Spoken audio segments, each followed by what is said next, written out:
नमस्कारम।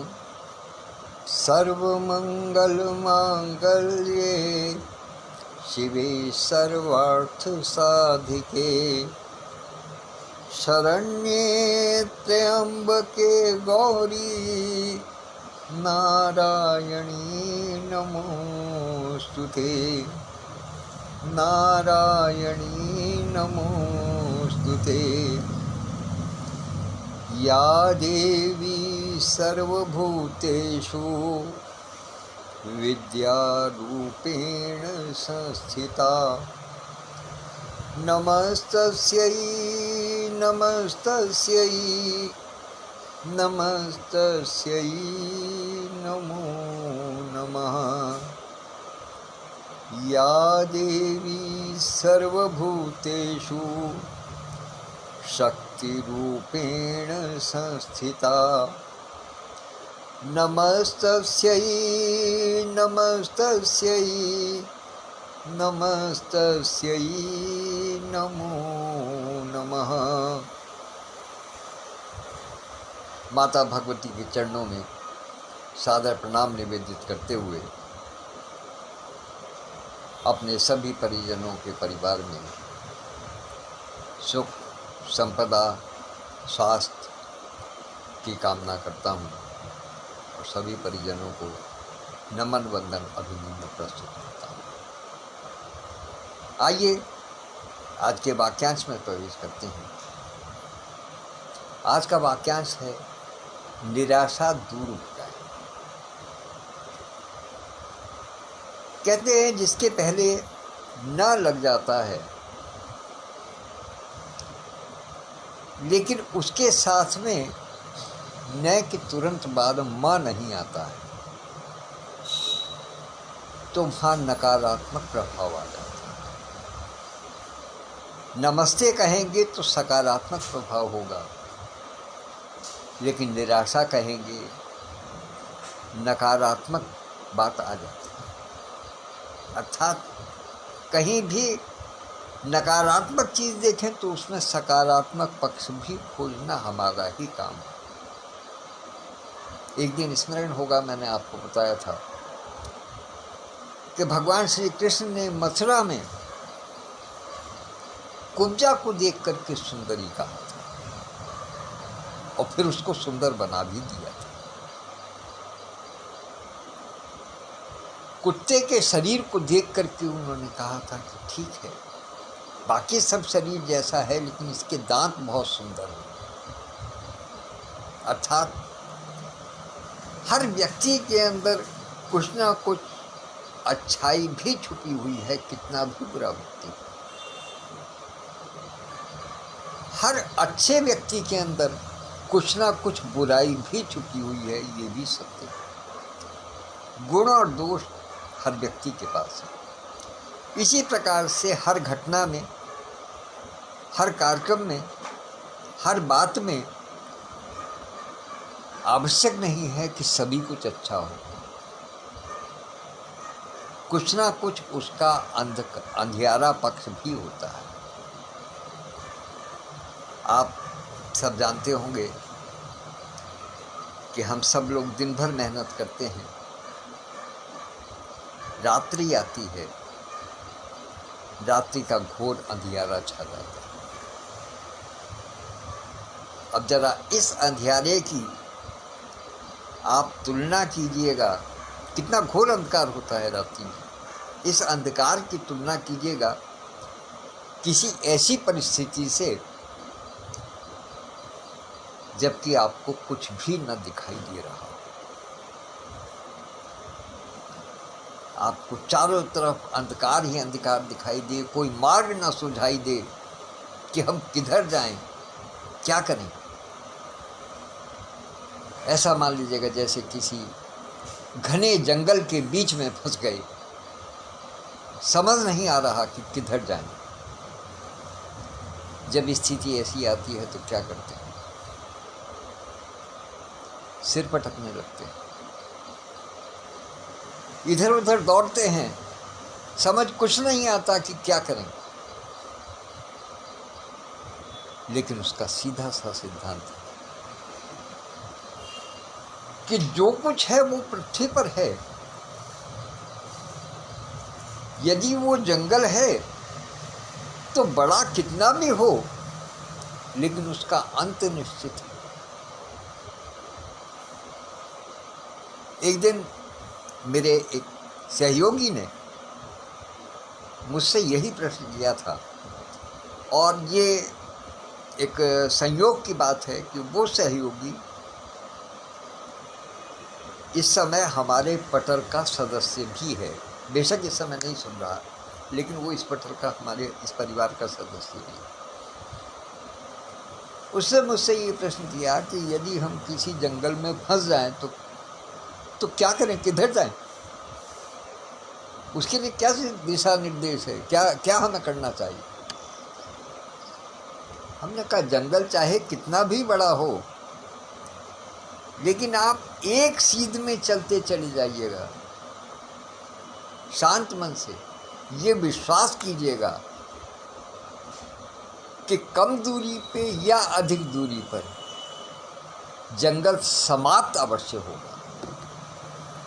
ये प्रकृति का नियम है, क्योंकि पूरी धरती पर जंगल ही जंगल नहीं है। आप समुद्र में घिर गए हैं, यह आपकी हिम्मत की बात है कि आप कहाँ तक पहुँचते हैं। आप वहाँ तक पहुँचते पहुँचते कहीं टूट तो नहीं जाते, वरना किसी भी दिशा में चलेंगे तो किनारा अवश्य मिलेगा। क्योंकि किसी एक स्थान पर किसी ने कहा कि कुछ ऐसा वाक्य लिखो जो शाश्वत सत्य हो, निर्विवाद सत्य हो, जो हर काल में सही दिखाई दे।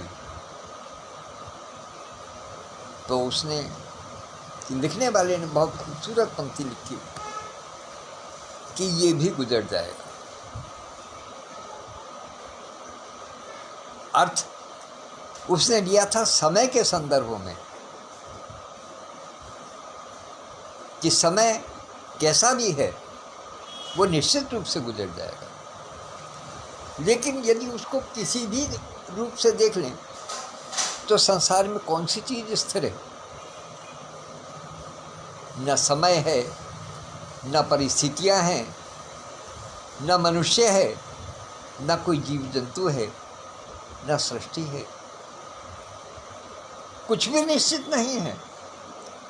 यहाँ तक कि ये जो सितारे जो गतिमान होते हैं, जो ग्रह नक्षत्र हैं, ये भी हमेशा चलते रहते हैं, एक स्थान पर ये भी नहीं टिकते। ये भी एक बिंदु पर आते हैं तो उसके बाद में फिर आगे बढ़ जाते हैं।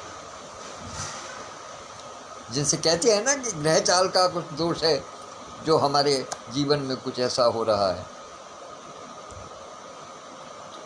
विश्वास रखिएगा, आप जिस स्थिति में भी हैं वो समय निश्चित रूप से गुजर जाएगा। ये जीवन एक रथ का पहिए के समान है। जो बिंदु आज धरती पर है वही एक समय आने पर काल चक्र के अनुसार उच्च शिखर पर भी होगा। अर्थात फर्श से अर्श तक की यात्रा ही जीवन चक्र है। यह हर व्यक्ति के जीवन में, कोई व्यक्ति इसको माने या न माने, हर व्यक्ति के जीवन में। हाँ, आप इसकी व्याख्या अपने हिसाब से, अपने काम के हिसाब से या अपनी इच्छा के अनुसार करना चाहें कि हम तो ये चाहते थे लेकिन ये हमें नहीं मिला। लेकिन वास्तविकता ये है कि आपके जीवन चक्र में जो भी चाहिए था वो एक बार आपको अवश्य प्राप्त हुआ है, या जो भी आपके लिए उचित था वो आपको एक बार अवश्य मिला है। और मिलने के बाद में फिर वो रुका नहीं है। दिलरुबा कहते हैं ना कि मैं तो इतनी धन संपदा की है कि मैं तो बहुत शुरू से चला और उसके बाद में आज मेरे पास सब कुछ है। रुकना कुछ नहीं है।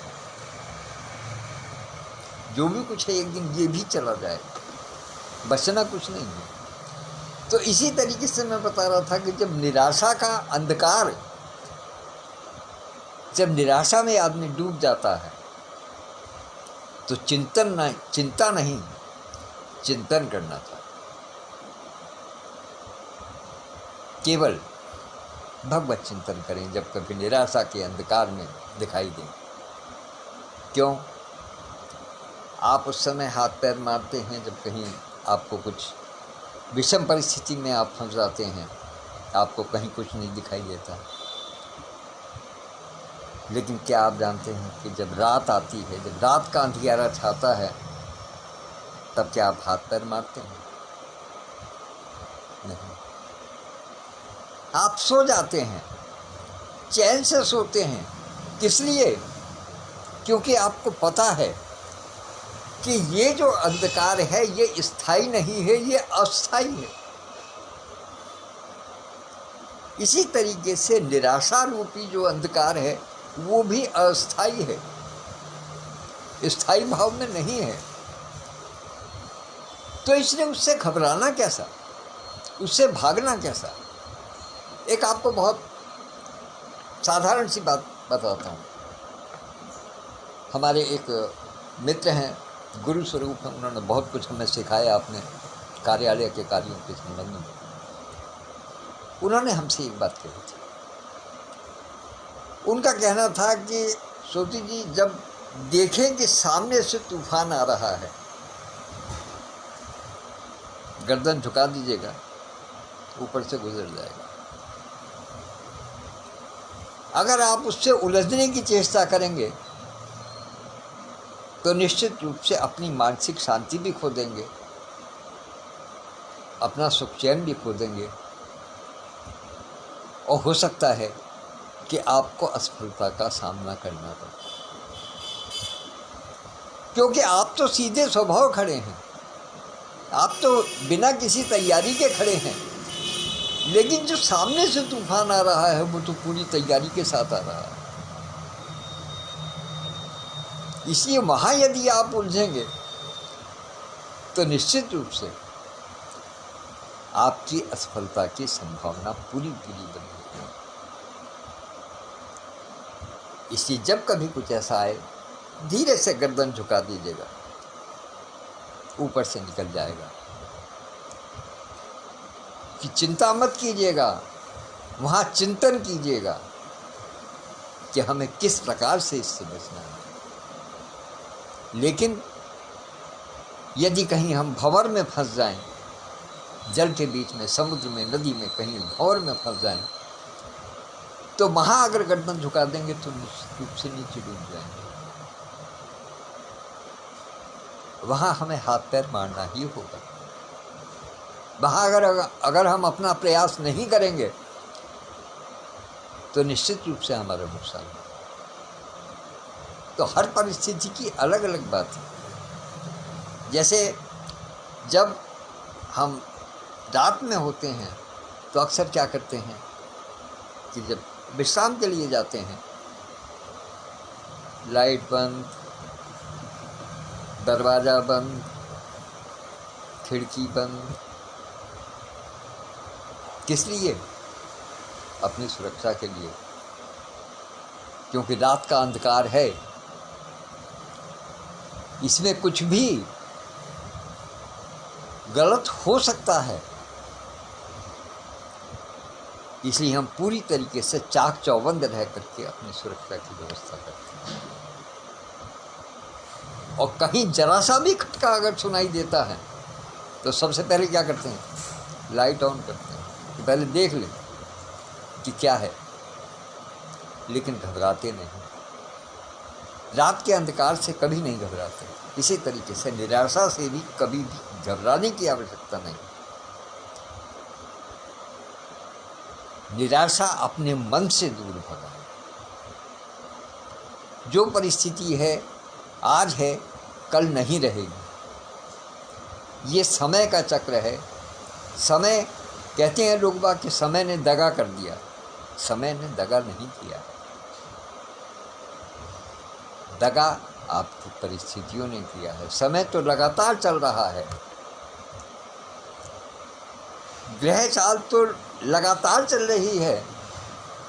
वो ग्रह जिस राशि में पड़े हुए हैं, ग्रह नक्षत्र वो उसी राशि में पड़े हैं, लेकिन किसी व्यक्ति के लिए उसका कुछ परिणाम मिलता है और किसी दूसरे को कुछ और मिलता है।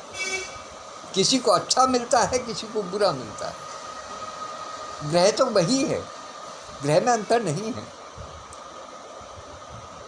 कारण क्या है कि हम निराशा में आ जाते हैं। हमें कहीं जरा सा कुछ त्रुटिपूर्ण दिखाई दिया, हमें लगा कि हमारे साथ में कुछ गलत हुआ, कि हमारे गलत क्या हुआ, हमारे मन की माफिक नहीं हुआ, तो हम तुरंत देखते हैं ग्रह चाल क्या है। अच्छा ये नक्षत्र है, इसने ऐसा किया। अरे भाई वो नक्षत्र तो पूरी दुनिया के लिए वहीं बैठा हुआ है, लेकिन आपको यदि किया है, आपको यदि कुछ हानि पहुंचाई है, आपको किसी प्रकार का ये आभास हुआ कि मेरे लिए कुछ गलत हुआ है, तो उस ग्रह नक्षत्र की वजह से नहीं, उस पर चिंतन कीजिएगा कि हमने क्या किया। तो निराशा नाम की कोई चीज़ नहीं है। आप ध्यान रखिएगा, मैंने एक बार पहले भी कहा था कि समस्या के मूल में ही उसका हल है। तो निराशा को ही भी यदि संधि विच्छेद करेंगे तो निधन आशा, निराशा में ही आशा छुपी हुई है। आराम में ही राम छुपा हुआ है, विश्राम में ही राम छुपा हुआ है। इसलिए किसी प्रकार की चिंता नहीं। अपने मन से निराशा का भाव निकालिएगा और आगे जीवन में बढ़ते जाइएगा। सुख और दुख, लाभ और हानि, ये सब समय का चक्र है। अपने समय पर सब कुछ आएगा, लेकिन रुकेगा कुछ नहीं। जिसका जन्म हुआ है उसकी मृत्यु निश्चित है, और जिसकी मृत्यु हुई उसका जन्म भी निश्चित है। ये जान लीजिएगा। जो लोग मोक्ष की बात करते हैं, मैं बड़ी विनम्रता के साथ में निवेदन करना चाहता हूँ कि मोक्ष, लोग वह कहते हैं कि मोक्ष हो जाता है, लेकिन क्या आप जानते हैं कि जिनको मोक्ष होता है उनका फिर क्या होता है अंत में?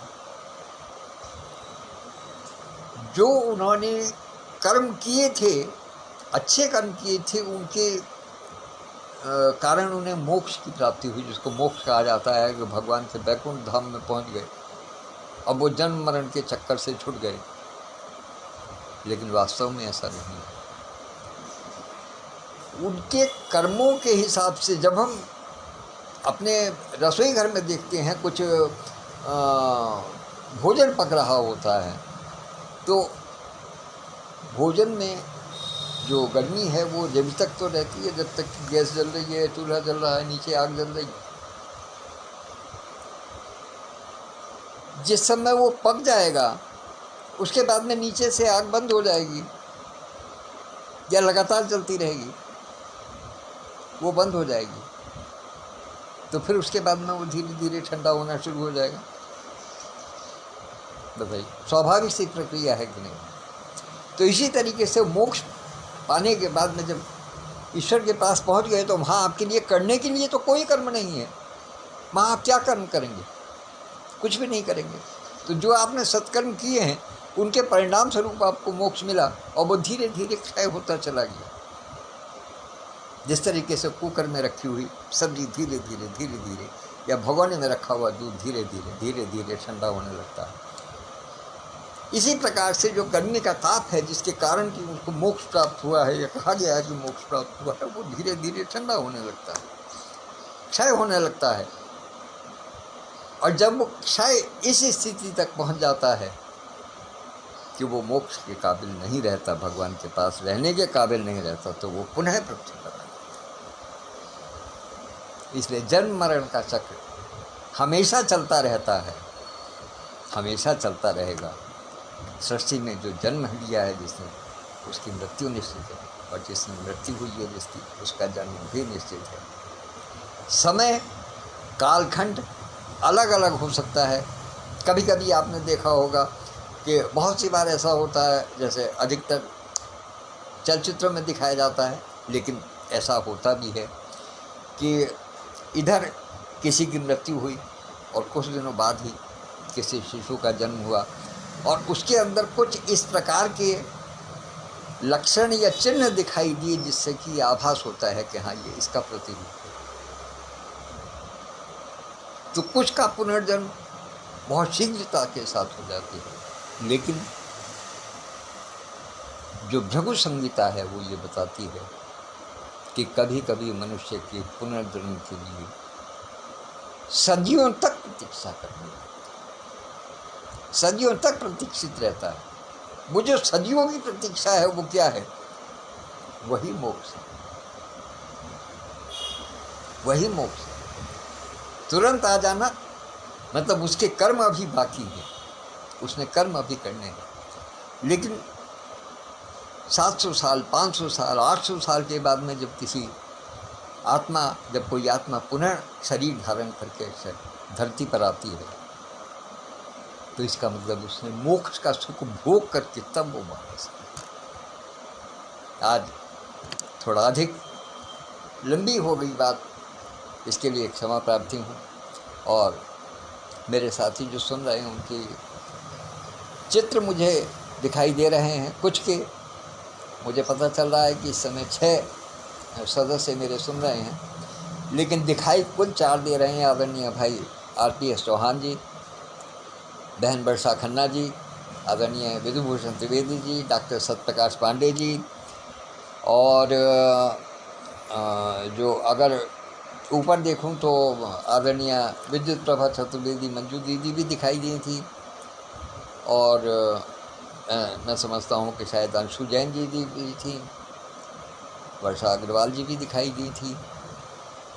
काफ़ी लोग आज मेरे वाचन पर रहे, इसके लिए बहुत बहुत आभार। जिनका नाम नहीं ले सका उनसे क्षमा प्रार्थी हूँ। ऐसा नहीं है, सब निगाह में थे, लेकिन चूँकि मोबाइल की अपनी व्यवस्था है कि वो अधिक लोगों को एकदम से सब लोगों को दिखा नहीं पाता है, तो इसलिए जो सामने दिखाई दिए, जो याद रहे, उन्हीं के विषय में बताता हूँ, उन्हीं के विषय में बात करता हूँ। क्योंकि टिप्पणी किसी की नहीं आ रही है, केवल चेहरा दिखाई दे रहा है, इसलिए मैं क्षमा प्रार्थी हूँ सबका नाम लेने में, सबका आभार व्यक्त करने में, लेकिन दिल से सबका आभार व्यक्त करता हूँ। तो आइए अब अपनी वाणी को विराम देते हैं। कल पुनः इसी समय किसी नए शब्द के साथ में मैं उपस्थित होऊंगा। और एक बात और मैं निवेदन करना चाहता हूँ और आपको सूचना देना चाहता हूँ कि कल मुझे इस वाक्यांश को देते हुए 1 वर्ष पूरा हो गया है। आप सबका आशीर्वाद मेरे साथ रहा। निश्चित रूप से ये इतनी 1 वर्ष की यात्रा आप सबके सहयोग के बिना, आप सबके शुभकामनाओं के बिना, आप सबके आशीर्वाद के बिना संभव नहीं थी। वो पूरी हुई। अब सितंबर माह में शब्द या वाक्यांश देने का उत्तरदायित्व मैं अपनी छोटी बहन डॉक्टर वर्षा खन्ना को सौंपता हूँ, और 1 सितंबर से डॉक्टर वर्षा खन्ना के शब्द वाक्यांश आपको मिलेंगे। उस पर वाचन हर व्यक्ति कर सकता है, और निश्चित रूप से सभी साथी करेंगे भी, और उनको भी, उनके वाक्यांशों को, उनके शब्दों को भी उतना ही प्यार और स्नेह देंगे, आशीर्वाद प्रदान करेंगे जितना कि मुझे आप सब। धन्यवाद, नमस्कार, कल फिर मिलते हैं।